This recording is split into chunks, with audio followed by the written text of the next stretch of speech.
Step number 1 to a successful marriage is compatibility. We're compatible, right? Definitely. I cook and he eats. I cook occasionally. He was an Elvis fan, so now I am. I cook occasionally. Right, but you eat more than you cook. Right. I'm always cold, he kicks off the covers. But then you lay on them, and then I can't move. Why lay on you to warm you back up? But I'm too hot already. Like, I don't need... You said you're cold. I know, but I can't breathe when you do that. But we're compatible. All right. Actually, I just do everything for you, and... That is a major secret. Yeah, be a slave. I do. I get all your stuff. I get this, get that, get this. Is that compatibility? Or is that slavery? No, it's compatibility. Oh, okay. There you go. The number 1 reason for a successful marriage is compatibility.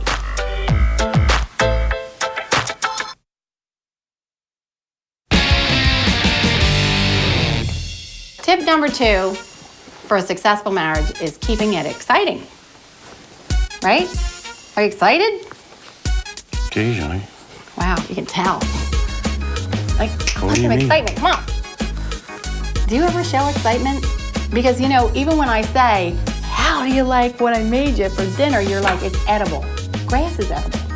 I honestly thought edible was a major compliment. No, it's not. Edible is barely palatable.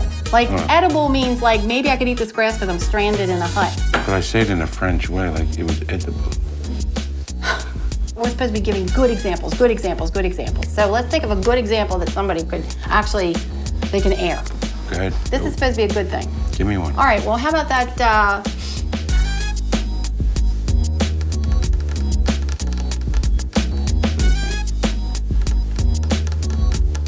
Improvise. yeah, improvise. You ready for dinner? What was for dinner? Cheeseburgers. Now, see, that's worth getting excited about. Let's get them. Oh my God, you're such a cheap date. So there you have it. Tip number 2 for a successful marriage is keeping the excitement going.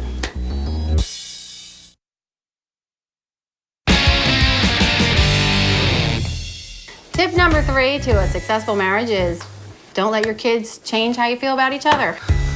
What do you mean by don't change? I don't get that part. Jess and Pam. Right. Right. Has it changed us since before we had kids? Feel about each other? I can't even say that with a straight face. Right, you shouldn't change for anybody. We just watch our backs, lock our doors, and make sure that if we do lock our bedroom door, be prepared for it to be kicked in. Because ours has been twice. But they're not changing us in any way, shape, or form. I'm a little more aggressive now that I'm the big 5-0, but I can't help it. I've been like docile my whole life. And there's only so many times you can be blown up and not get pissed off. Do you know how much stuff they've done to me? Do you know how many times I've painted my kitchen? In years. Should we talk about my staircase? Should we talk about the hole in my ceiling? How about my lighting? How about the door? How about my garage doors? How about all that stuff? Should I keep on talking? Stuff that I was keeping as a collection they've used as props, never to be seen or heard from again. You make Edith look like she was never a pain in the butt to Archie. No. Edith should have chopped his head off. We're gonna talk people into tip number 4, the divorce. Tip number 3 for a successful marriage is don't let kids change you. But they'll be part of you, though. Just don't change. I'm trying not to.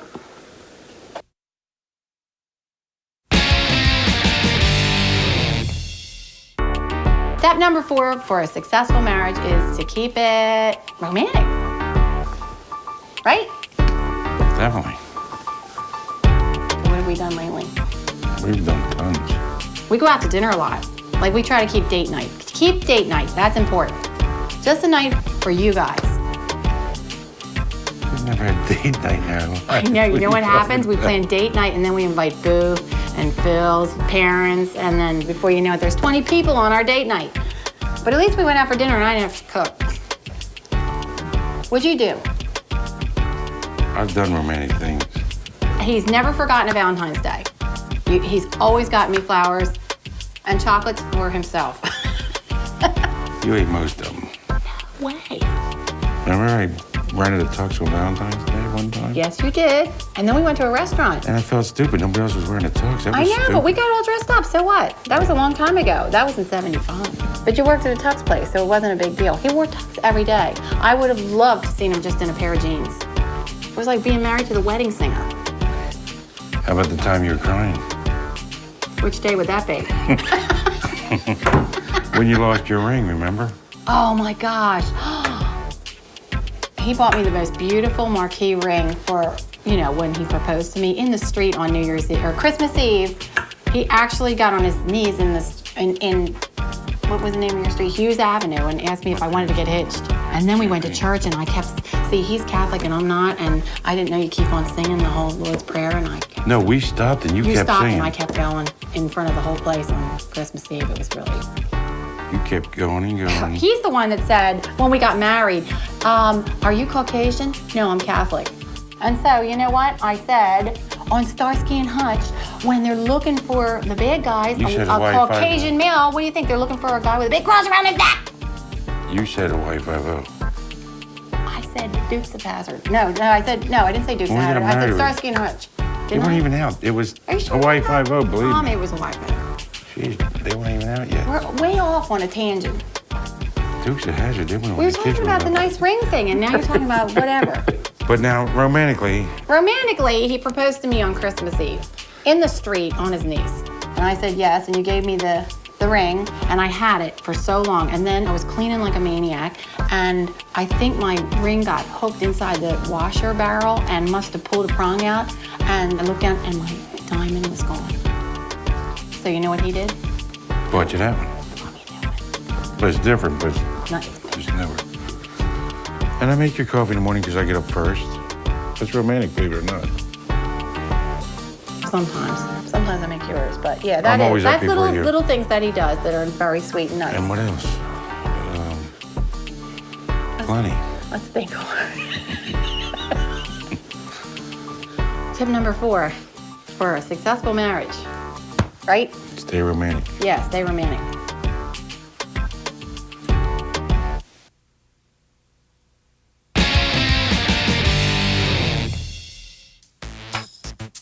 Tip number 5 for a successful marriage: never go to sleep angry. In our case, there were times we didn't go to bed. Actually, I think I have gone to bed angry, so I don't think that's the right statement there. There were times we argued until 5 o'clock in the morning, so we didn't go to bed angry. We just didn't go to bed. We used to argue and stay up all night and get no sleep and then try to go to work. Remember? We were just too tired. We wore ourselves down, but he never will say he's or wrong. So I have to give in. Takes a long time sometimes. I know. too. Sometimes I'm just standing up for my women's right, and then I just Yeah. give in because I'm too tired. Have you ever been fighting and the phone rings and it's his mother and he's like, oh, rah, rah, rah, rah," and he's like, hi, oh, how are you? Yeah, we could do dinner tomorrow night. It's not a problem. That sounds great. Bye. And you take it right off from there. You've done that so many times. It's unbelievable. You've done it more when your mom No called. way. Oh, yes, you have. Him. No way. I don't even get it. Because you put on this front for them. Oh, Mr. Sweetie Pie. As soon as you get off. You're the one who's Candyland. I try to be true to the roots and whatever. True to the roots. What the hell does that mean? What does that mean? What does that mean? We could do more in front of my family than you can do in front of your family. Not anymore. They've seen it all. There's not too much left after we had the penis at Thanksgiving. The BAM. Oh my gosh. Right in the middle of Thanksgiving dinner with all the relatives and the conservative side too. Somebody sent Bam one of these fake you-know-what. It was Villavello. His dad owns a sex shop. Right, and they called it the Bam. So he brought it to Thanksgiving dinner and stuck it over the doorway. And it dangled. Oh my God. And you walked by and nicked you in the head. Would you stop? It was sick. Would you have to like elaborate like that? Oh, it was sickening, I thought. And then he threw it to my mother and she caught it. Right. And then the only little girl that was here thought it was a monkey arm. Oh my God. I mean, that's like our Thanksgiving. Well, we didn't fight about that, so let's Like get Currier and Ives days are over. let's get to the fighting part. We didn't get to No, the fight. fight. Oh, how about the fighting part between your brothers here one Christmas Eve? Punching each other out, and one of them was on crutches. And we couldn't pull them apart. But I did hear they went to bed angry. Oh my gosh. Because they called me the next day and they were pissed off still, so they had to be angry. That was two brothers. We're talking about married couples. Yeah. All right, let's get back to married couple. All right, so tip number 5 for a successful marriage is don't go to bed angry. You might be up all night, but don't go to bed angry. And always sometimes let them think they won. You won this one, Abe. You're good at this one. Wow, that's a first. Thanks.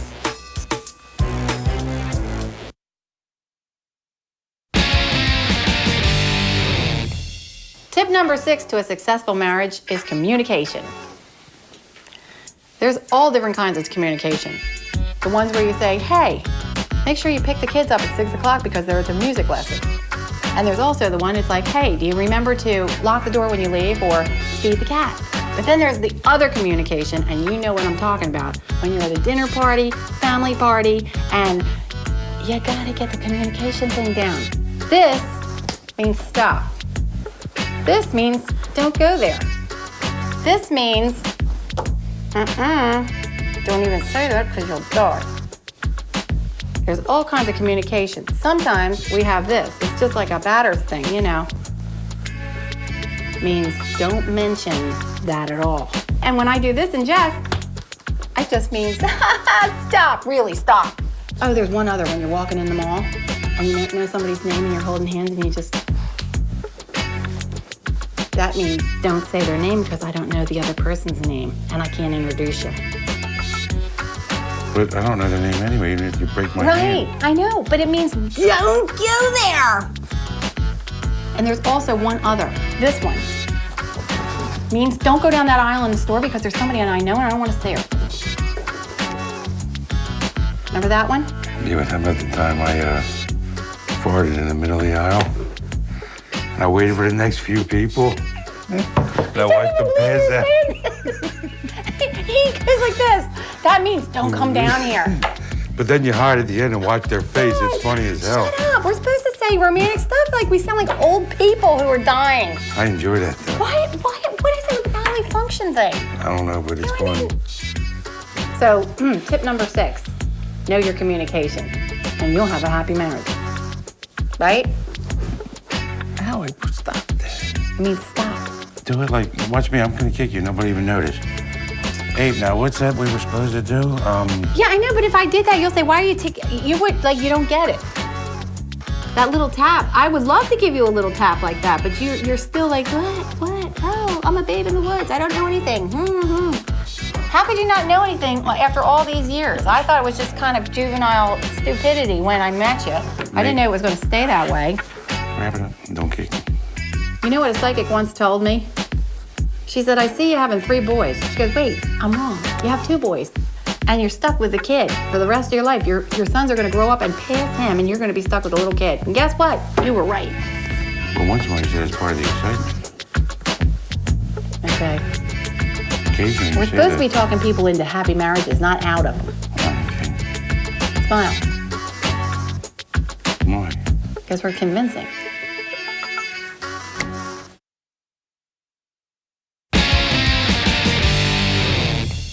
Tip number 7 to a successful marriage is patience. And I'm waiting. I'm patient. I'm more patient than you. You're the one who freaks out in line. I've seen you. You're bringing all this stuff that has nothing to do with it. I freak Being out in patient line. in line is what you do. I'm patient all the time. You get up there and the lady's afraid of you by the time you get there. That is so not so. Ah, see? I'm patient all the time. I let people cut in front of me if they have a couple things. That's patient. That's kind. All right. I'm patient with you. It's more obvious that I'm patient. Yours is called something else. You're always screaming and yelling and hollering, You see why? and I'm sitting there patient. I'm patiently waiting for you to say something smart. The only original thoughts he had were Elvis's first. Some of them Say something original. A lot of them are my dad's. Say something original. Say something that spills. All right. I'm being patient. What? I was never at a song called Patience. I don't know what you're talking about. Axl Rose sings Patience. Since when do you know anything about Axl Rose? Since Jesse met him, I looked him up a little The only one that he sings that would even be like gently related to what we're talking about is Welcome to the Jungle. And he sings Patience. All right, whatever.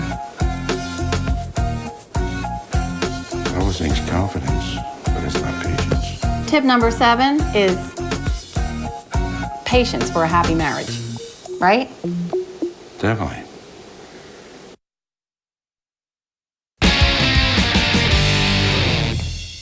Tip number 8 to a successful marriage is staying faithful, which I've always been and you have too, right? Yeah. Except for the Playboy magazines. Do they really count? I guess not. Remember when Bam got really mad at you because he thought you were cheating on me with magazines? He found them. Yeah. Do you know what he does now? He actually orders Playboy magazines and puts them in Jesse's name and blames it on Jesse. They're Jesse's, but Jesse never gets them. They're in a pile if you ever want them. They're up Yeah, there. have you ever won some? But have you ever told him that he has a subscription? He knows. Yeah, we'll see about that. I've told him. That's not being unfaithful. And like when you're looking at chicks in the mall, that's not being unfaithful, right? I guess not. Going down to Miami Beach with all the topless girls, that's Yeah, not well, unfaithful. he loves the topless beaches. And Cancun And, well, and all them other beaches. he's just window shopping. Especially when they're younger, way But- younger than me. But you had to teach me which ones are real and which ones are fake. I still don't know. Oh, we have this whole code. Pelicans and Crabs. crabs. Which one was pelicans were fake? No, pelicans were real. No, they were fake. See, I don't know the difference, so it doesn't matter. Gotta know the difference. How are you supposed to tell the difference? Because they defy gravity and they look like soccer balls. Paying's cheating. Paying is cheating. There's an agreement. Yeah. And that whole oral sex thing, cheating, Clinton's insane. cheating. He changed the world to think oral sex is That not more than cheating. cheating. That's worse than cheating. That's cheating with, I don't know, that's cheating. Or just as bad as cheating. No, it's as bad. That's what I said, just as bad. Good thing we're married because we'd hate to date. In today's world, it's tougher. Oh, it's way tougher. Now you really should be faithful because like you can catch all that stuff. But they're not. They're crazy this day and age. I know, they're nuts. I mean, you hear like people say they've been with 60 and 70 people. That's a whole town, a small town. In this day and age, they just meet and do. The stuff they do in the clubs and on spring break is more than we ever did in our first 5 years of marriage. On stage. And, And just what they're showing. Like, that's crazy. Like, we didn't even know you could do half that stuff. we've seen some pelicans on there. Oh my God. And crabs. For real crabs. Let's just be glad we're done and Just over be old with and that boring. stuff. Well, there's tip number 8 for you for a successful marriage is stay faithful. Try to stay faithful. No, stay faithful.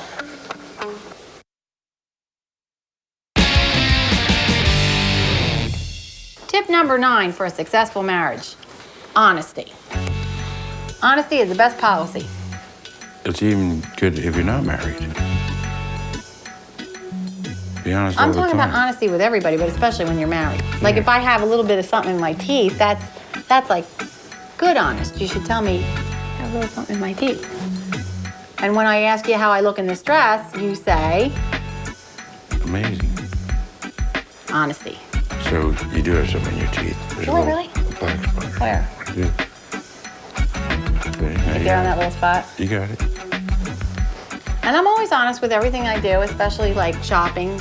You never did this, but I've heard of wives did this. They'd go home to their husband and say, hon, I saved you $20,000 today. And he'd say, how? She said, I was going to buy the Cadillac, but I got the Chevy instead. Get Well, it? yeah, I get all that, but I don't do that. I tell you everything I do and everything I spend. You've been doing sort of that stuff, though. No, I haven't. Yes, you No, have. you know what? He gets crazy if I go to the store and don't use the coupons, and then I have to say I had coupons and they didn't take them off. You've told me you've used coupons and you haven't. Well, one time. Because I didn't want to drive all the way back home and get them.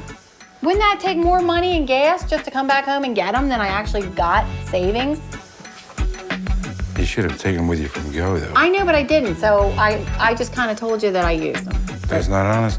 Well, it's a small white honesty lie. Are you telling me everything? What wouldn't I tell you? I don't know. How would I know what you're telling me if you didn't tell me? You might not be telling me something because you don't want to tell me, but how would I know what you're not telling me because you didn't tell me? Why? So tip number 9 to a happy marriage is always be honest, right? We've always been honest. We're always honest. Can you say something honest? How about, I honestly love you. Oh, okay, yeah. Oh, that's so sweet. That was so sweet. Look, he's gonna cry. I'm sentimental. I know he's crying. He cries over everything. That's nice. That after all these years, you feel that way. That's nice. I cry, but not for the same reasons.